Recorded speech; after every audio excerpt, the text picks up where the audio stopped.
Let's get started. So today I'm going to talk about advanced GPU operations on AWS.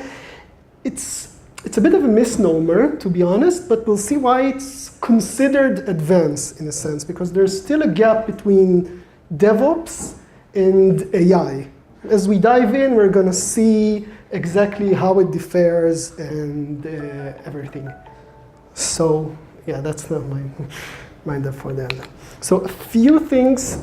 Where's the, never mind. Okay, a few things about me, very little. I'm an independent DevOps consultant today, but before that, my gig was a company called Magisto, which some of you may have used, personally on your phone. It's over 100 million installations by now, so it's got a decent scale. And what Magisto does and did was take your raw footage, your pictures, your videos, upload them to the cloud, analyze them with AI, make edits, render them with the GPU, and then give you off, send you off an edited result. And that was, we did that back in 2012 on ancient GPU instances. It was very eye-opening. And I'm going to share most of what you see here is experience from that, even though I had some other AI clients past that. But those are lessons from Magisto. I don't have permission to run specific examples, but basically, yeah, it comes from Magisto. And that's my tagline, that I'd like to solve hard problems. It's recycled from my DevOps days tagline. And the social links. Feel free to send me invites, connects, follows, and so forth. So first, we're going to start with knowing the terrain. What is an AI code or payload? And we're going to examine why we're using the word payload for it. And it's not exactly code as we know it, in a sense. It widely differs from regular, quote unquote, regular code, both from the operations perspective, it's very different to manage, and both from the code perspective, in as much as you don't have regular programmers writing AI code, you have AI scientists. And that also has some social or workflow ramifications. So a very, very brief primer about GPU computing. So GPU, as opposed to a regular CPU, it has many, many, many parallel units. It runs very small programs, very different programs, but they run them in parallel a lot. And so the AI workload, it doesn't run on the CPU, but you need the CPU for iterations. You sometimes need to have the CPU do something that the GPU can't do in between runs or in between stages. It also doesn't use the system RAM for its payload. It uses the dedicated RAM, video RAM on the GPU. But again, when you do these iteration or prep works, you need CPU RAM. And it runs repeating code kernels. In as much as you tell the GPU, here is the mini program, so to speak, that I want to run. Just now run it, billions and billions of times on the same data. It's single instruction, multiple data. Okay, again, here's how they differ. If you can see here that on a traditional CPU, you have a lot of control logic. A traditional CPU does context switching, which is something you need to do to handle multiprocessing.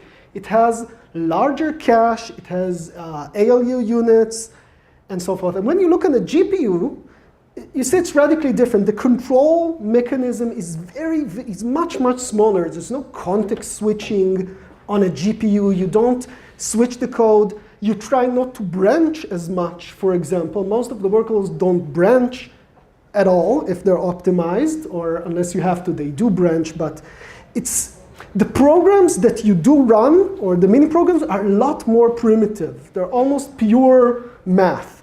And obviously, as another thing that comes to ops, they don't communicate externally. There's no microservices things. The GPU doesn't make calls to a microservice or anything. It's totally self-contained, which is a good thing, is a very good thing. But yeah, we'll see where it's not as good as we want to in other cases. So, and that's in a nutshell, and that's why I call it payload, because it's something that runs specifically on the GPU as a black box. It's, by the way, much easier to test this way. Okay. Okay, it looks like I ran a bit earlier on this. It doesn't share resources. There's no context switching, no branching, no everything. It just runs those simple programs on the GPU. And this is, by the way, not surprising because GPUs, when they do graphics, all sorts of shading, these are the exact mini programs that graphics does. You draw a polygon, you calculate lighting. This is why it developed in this way. And the other thing that we look about it is that when people write to a GPU, they tune it very specifically to the GPU because they're working on a specific GPU. They know what they're trying to do. It doesn't have to work on many GPUs.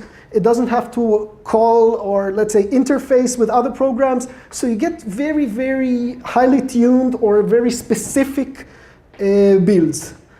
And in as much as there's no unified GPU programming interface. I mean, there's OpenCL that wanted to do it, but it's missing from some platforms, specifically Android. And there's CUDA, which is NVIDIA specific, so you can't run it on AMD.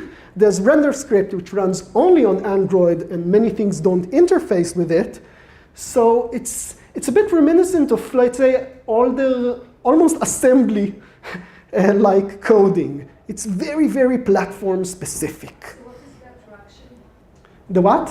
What is the attraction? Why we want it? Why we want it? I mean, because, okay, that's an important point. When it comes to running repeatedly running those mini programs, it can beat a CPU by a factor of 10 at least, or even 100, because it's highly tuned to running those same mini programs again. A CPU is not tuned to it because it has much fewer cores. If you have very simple programs, let's say that your CPU has 16 cores, it runs on 16 instances of those mini programs, a GPU runs 1,000. If it's a mini program, then the GPU can do it. And when it comes to AI, those are repeating linear algebra, for example, matrix calculations.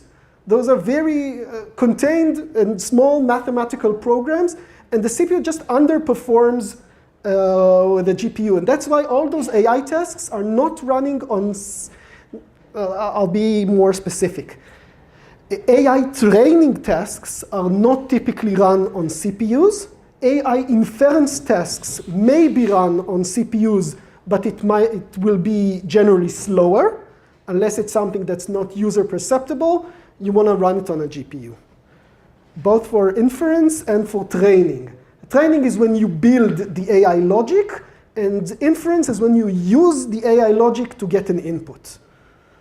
You have a question? Just curiosity, why it wasn't standardized as Intel, for example, there was no, I think that it's a matter of opinion. I mean, historians are going to look at it and say what caused this divergence. But I think that NVIDIA still has much better raw power compared to the other contestants. So it was able to enforce a sort of a walled garden.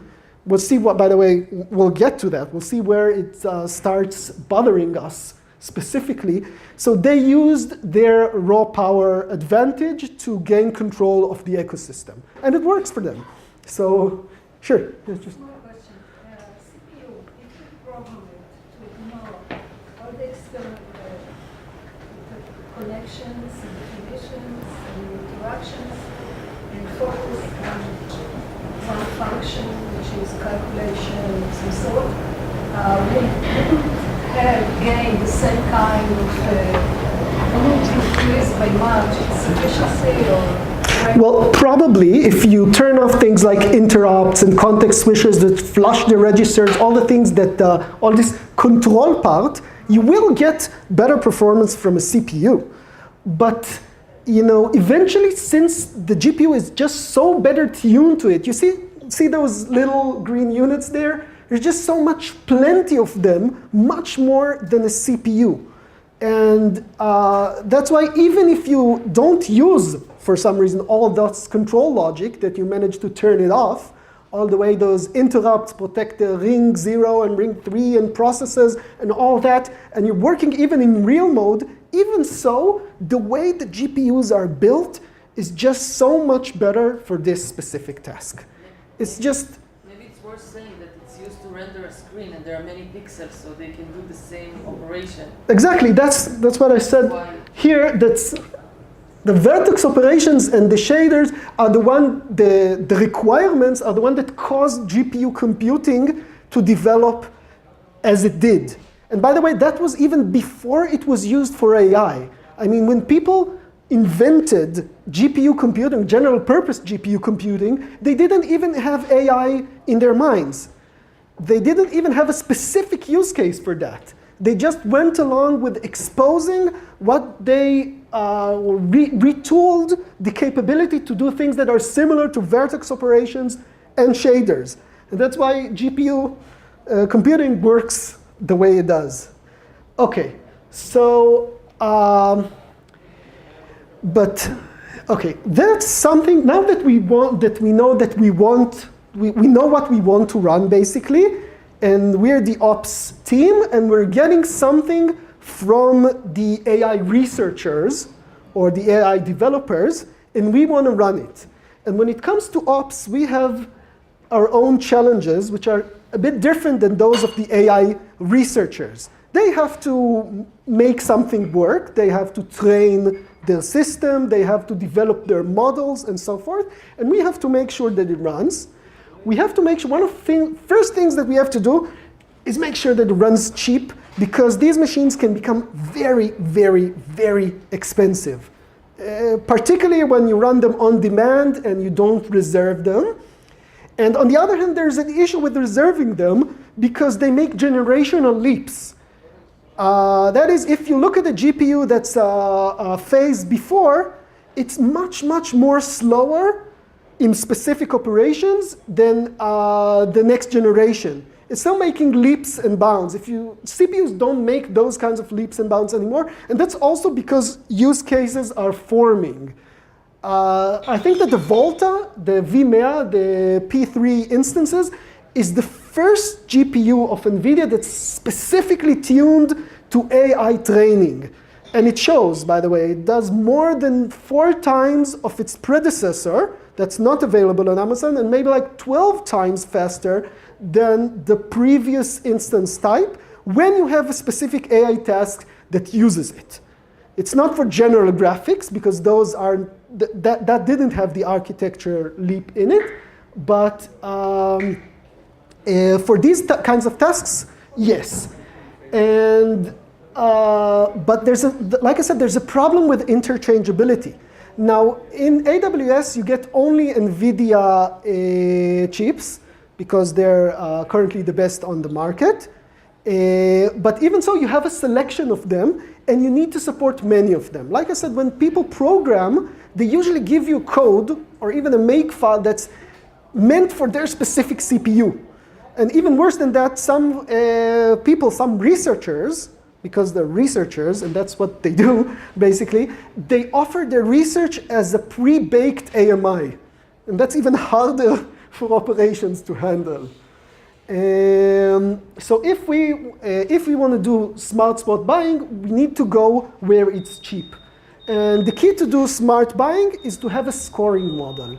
That is, we run our payload, make sure it runs on the GPUs that we want, and then just give it a score. It says this is efficiency 1, this is efficiency 5, and then you multiply that by the price, and then you know where it's cheaper to run your payload. And based on that, you do a selection of spot instances. But you need to support multiple GPUs, and that's something that most researchers don't like as much, because it's an operations challenge. It's not a development challenge. I mean, you already have enough hard time trying to make the AI work its magic than to start considering operational challenges. And here's the selection of the GPU instances. So there's the CG1, which is mostly obsolete, but you can still order it. It's very flaky. Unless you have a very, very specific reason, I wouldn't touch it anymore. There's the G2, which is the NVIDIA Grid K520. And there's the P2 and the G2 are similar, are rather close in the way of generations. And the G3 is a bit newer than them. And there's another generation that's skipped here. That's the NVIDIA P line, the Pascal architecture, which is not available on Amazon, but you might have to support it like on site for the researcher or for your local development. And the newest one is the P3, is the Volta architecture, is the most modern NVIDIA offering yet. Ampere is going to be released very soon, but there's no Tesla model of it announced yet. And that's the most efficient one, but conversely the most expensive one. So depending on your payload, you need to, wow, I thought that wow, okay. So let's just try to run it a bit more quickly. Now, if you're an ops guy, you must have heard of Docker. Docker is like the new thing around and everything.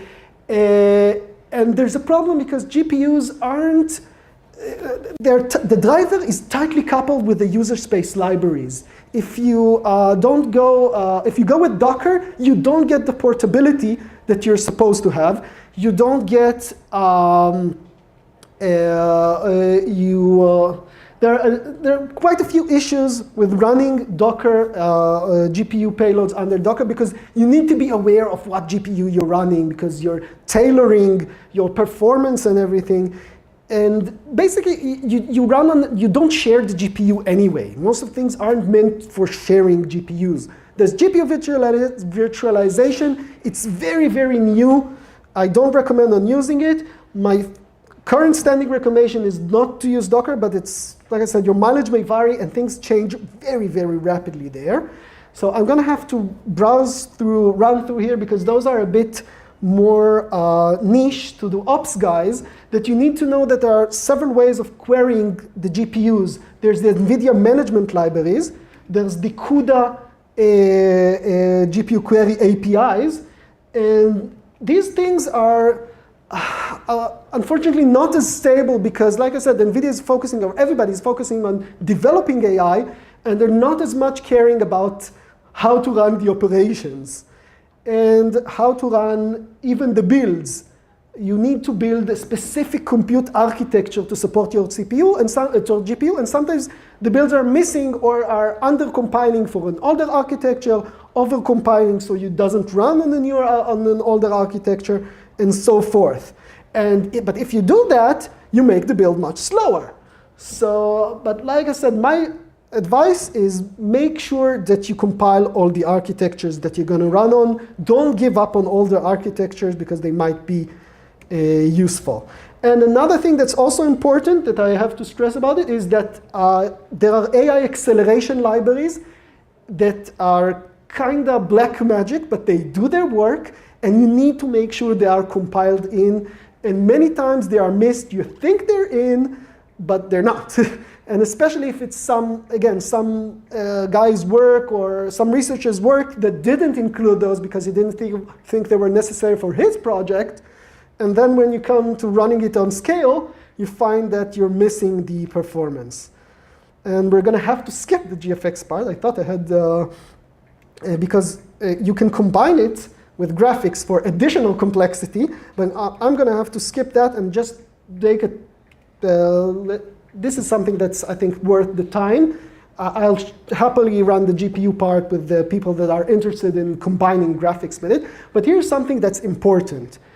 I think it's important to say, is that the culture of AI developers and researchers is getting something out, getting research results. They don't care as much about the operations considerations. And you need to understand them, and they need to understand us, because even when it comes to the us, the DevOps or the operations, there's a lot of gap to know what we care about, like costs, like monitoring, like a repeatable build process. And the things that can drive an ops person crazy are like, get me this AMI or extract something from that AMI, and then random trees that have been forked ages ago, and you need to merge them because a researcher did the specific thing that your AI project needs. And it's very, very incoherent, and it's very, very hard to maintain a stable code workflow. And I admire the work that those guys do. It's magic that I couldn't do myself. Even, after having learned the basics in university, it still looks like black magic to me. But my job is to operate the thing. And I think that if you can take my considerations in, or as an ops, not my personal considerations, if you take the ops consideration in, you have a better chance of making it a success, both with streamlining and the development and the operations. And I've seen some parts that have gone to like this merge hells or abandoned code trees. It's real. It's real, folks. It happens. And that's it. Any questions? Sure, go ahead. Two questions. One, how do you see this differ from regular development folks who ship code to DevOps teams? Like, it seems like the same challenges now. I'll say this. Most of the, let's say, open source projects, they come basically from well-maintained trees from GitHub with make files, let's say that they are automated and so forth. And when it comes to AI projects, if you didn't get it as an AMI, which is the worst way to get an AI project, and you get a make file, it's usually not a dynamic make file. It has hard-coded paths. It has hard-coded assumptions on the libraries, things that developers have they've known for a lot of time. These are bad things, and when you ship code, hard-coded paths or hard-coded library versions is considered a bad thing, and the community will I'll say shun you, but won't be appreciative. They will file bugs on you. But when you're an AI researchers and you're showing off a demo, you're giving the code is considered like a gift anyway. And but the problem is that people now have to adapt it and start linking all those libraries that you've missed and start fixing all the architectures. And all that stuff, especially when it comes to older stuff. There's lots more unmaintained stuff. When you release a project, for the most part, there's a good chance you will maintain it if it's usable. But research demos are mostly abandoned when the appropriate research student leaves the university and starts working at another company. Any more questions? Yes, sorry, I said you had two questions. Just that why, do you see people using tools like SageMaker in order to overcome those obstacles? Yeah, well, SageMaker is good. Well, these problems are mostly coupled with, I wouldn't say older, but different AI SDKs, which is mainly with Caffe. Caffe is C++ based. And with SageMaker, you usually work with Python SDKs. That's PyTorch and TensorFlow. And those are generally not as bad with regards to linking libraries and the hard-coded paths with makefiles. They're not as bad. But again, sometimes you get that as a baked-in AMI with a set of, especially NumPy and such, which are pegged to a version, and you don't know if it needs to be pegged or doesn't need to be pegged to that version. And even so, and they also interface with external modules like dlib, for example. And these things are still flaky. But again, when it comes to the Python AI projects, not as much as, let's say, Caffe, which is much worse with regards. Sure.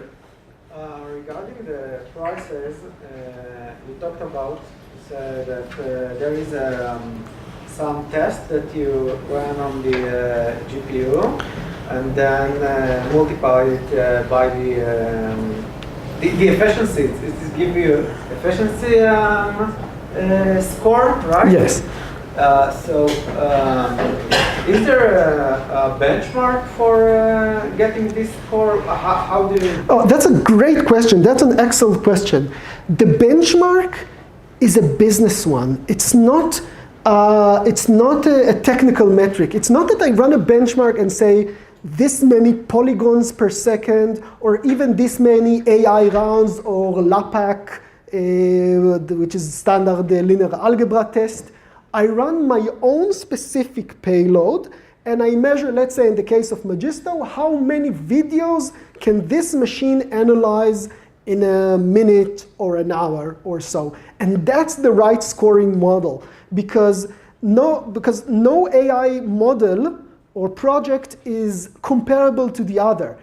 Again, that's the difference with GPUs and CPUs.